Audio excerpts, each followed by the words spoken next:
කසල ගොඩක් ළඟ තිබිලා ගැහැණු ළමයෙකුට රන් වර්ණයෙන් දිලිසෙන මුට්ටියක් හම්බ වුණා.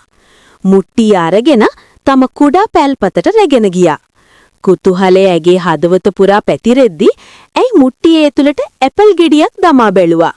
එක මොහොතක් ඇතුළතම මුට්ටියේ ඇතුලින් ඇපල් ගඟක් වගේ ගලා ඉන්න පටන් ගත්තා. පුදුමේ නැගෙයස් අදහ ගන්න බැරි වුණා.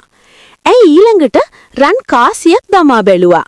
එතනින් පස්සේ මුට්ටියෙන් රන් කාසි පිරී ගියා. ඒ හැමදේම ඇය Taman ළඟ තබා ගත්තේ නැහැ.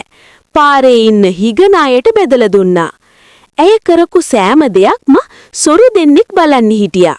ගැහැණු ළමයා ගෙදරට ආපසු වෙද්දී සොරු දෙදෙනා ඇය පසුපසින් යමින් ජනේලෙන් හොරෙන් බලාන හිටියා. එවිට ඇය ජාදූරන් මුට්ටියට මාලයක් දමා බැලුවා. ඒ මොහොතේම මුට්ටියෙන් මාල ගොඩක් තරු වගේ දිලිසෙමින් පිට වුණා.